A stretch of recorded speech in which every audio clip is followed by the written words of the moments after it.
We spent a lot of time on our Greetings from the Garden State segment with Mike Ham talking about music and more specifically local Jersey musicians. And Mike, you have another one for us today. A very intriguing artist, I might say. Rachel Ana Dobken. Tell us about her. Yeah, so Rachel is someone that I met a few years ago. We actually did that interview before you and I started doing these segments. That was like I guess end of 2023 was when I sat down with her. And that was before like her most recent album came out. That was before, a bunch of the stuff that she's done. She played See Here Now last year. She played the Brooklyn Bowl. She's been splitting her time between LA and here, both as a solo artist, having, fronting her own band and then playing in some other bands.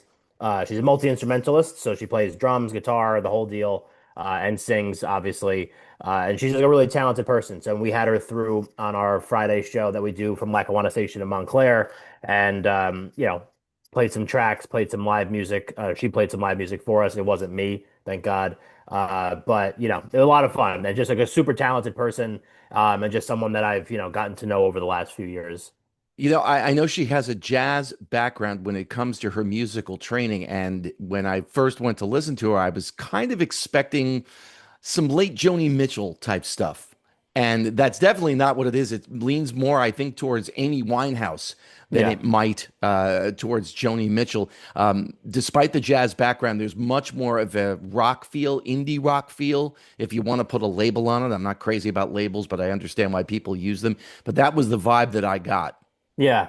Yeah, I would agree. I mean, she has like a really interesting creative background. Like she started as a visual artist, or she still is a visual artist, photographer, and all that. That's what she initially had gone to school for. And then over time, took a couple music classes, found kind of like her footing there, and she'd been playing music before that. And then since then, I mean, she was, like one of the first people to start working at the Danny Clinch Gallery, the Transparent Clinch Gallery in Asbury Park. Was always like kind of involved. They have, Brian Fallon or whoever, Gary Clark Jr. or whatever coming through to play some tunes in the gallery, and they're like, we need a fill in the blank, and oh, Rachel can play that instrument. So I think just like all those things kind of combine, and like growing up in, I mean, she's from Red Bank, that area, but certainly in the Asbury Park scene, over time and just kind of exposing herself to all those kinds of things. I think that's definitely kind of helped shape the types of music that she plays.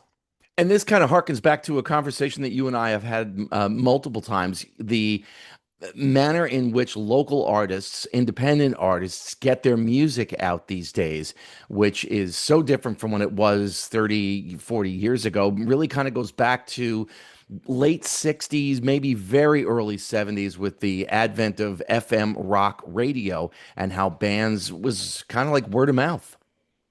Yeah, yeah. I mean, it's the industry itself has certainly evolved, we'll say, for sure. And I think like especially for we you and I have talked a lot about indie artists on this segment of the show. I have a lot of friends now that are indie artists, just doing the stuff that I've been doing. My buddy Reese, he's an indie artist, Reese Van Riper. He's officiating my wedding in October. So like I feel like I kind of, even though it's like a magic that I don't quite understand being music, I feel like I kind of understand the plight of the musician, especially the indie musician here in the area. And it's tough, like how do you get your stuff out in front of people? Like streaming platforms are obviously like a big piece of that. Radio continues to be a big piece of that. But then just like getting out and playing, and then some venues only want cover bands, some venues only want this, some venues only want this, and you have to be from the area or have played here once before. And it's like all these barriers to entry. But then when you really start to like scratch the surface a little bit and you start to find all these incredibly, incredibly talented people, that we've had on the show that I've become friends with, that I'm sure um, it's cool to see. And, to me, it's just like a matter of, how do you grease the skids a little bit, so to speak, and get their like help them do what they're trying to do, because like the more you don't, the more it discourages people from creating and making art and being like the light of the world. And next thing you know, everything's AI generated and everything Yeah, sounds the same. right. Yeah, very much so.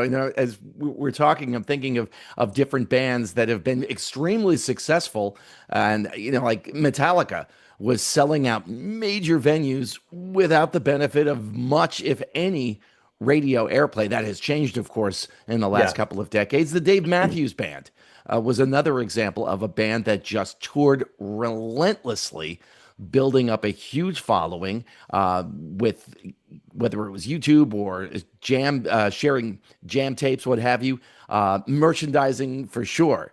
Yeah. So I guess every band's got their own different story. Yeah, I mean every band has their own story and like to me there's always a way. You know, like if you really dig down and like there's obviously the corporate way of just kind of just like we need to put all our money behind this streaming platform or these Instagram ads or these whatever. Um but to me like if you're able to do stuff like you were just saying like initially maybe like a Metallica, not a lot of radio play for various reasons, not a lot of, I guess commercial interest, but then all of a sudden they just explode and they force the hand of, those same people that maybe kind of denied them at the beginning. But I think, there's always a way. And granted, times are different, times are changing, but there's so much room for indie creators to create and get their stuff in front of people. The market itself is more saturated, but there are also more ways to create, ways to get that in front of people, and then just finding like the lane that works the best for you to me is the best way to do it. Like figuring out what you're really good at. Obviously, like if it's making music, but then you need to figure out how you do get that in front of people. So if it's just playing shows relentlessly and touring nonstop, like our friend Maddie Carlock, who we talked about a while back, um, something like that, obviously that has worked for him, but if it's the social media route and kind of pushing like stuff like that, which my friend Emerson Wolf has done an excellent job, but she's also playing a ton as well. There's different lanes and there's different ways to figure out how to unlock the Rubik's Cube, so to speak. And, I think if you do it and you are passionate about it and you want it bad enough, like you will find a way to make it work. As you're saying that, I'm thinking we're at the 50th anniversary of the release of the Born to Run album, and Bruce Springsteen was under incredible pressure to produce a hit single. He hadn't really sold any albums. In fact, after his first two albums, there was talk that he was going to be dropped by Columbia Records. Yeah. By the same token, Billy Joel, there's a new documentary out on him. He'd had a couple of hit singles. He gets to the Stranger album and there's a listening party at Columbia Records, and they go, Billy, this is a nice record. We don't hear a hit. Yeah. Like, what album are you listening to? You go fast forward a couple of decades. Tom Petty puts out the Full Moon Fever solo album, turns it into the record company. Tom, we don't hear a hit single. Now, Yeah. Tom Petty had a track record up to this point. Sure. It's Tom Billy Petty, Joel's had a couple of hits. Yeah. So Yeah. listen, if Bruce Springsteen and Tom Petty and Billy Joel are getting hit with these obstacles, if you're an independent artist, boy, do I feel your pain. But there's light at the end of the tunnel. Yep. And, there's three great examples of it.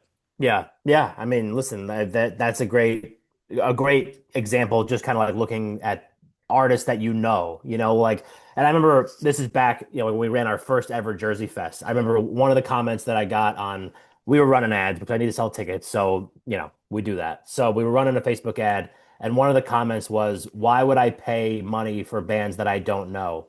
And I was like, how does that make any sense? Like, of course, the reason why you know bands now is because you paid money to go see them before, and other people have paid money to go see them before. So, like, support live music, dude. Like, what do you want me to say? Just do it. I mean, we're not putting up a bad lineup, like you want them to play for free for forever until somebody is like okay with actually paying them. Like, give me a break. But, to me, it's just a matter of like putting it out there, and then all it takes is like one little thing to click, the right person to hear it at the right time, and next thing you know, like that wheel starts spinning, and you're golden. There you go. It's a perfect metaphor for it right there. You can check Yeah. everything out that Mike does on the website, greetingsfromthegardenstate.com. Thanks, Mike. Thanks, Jim.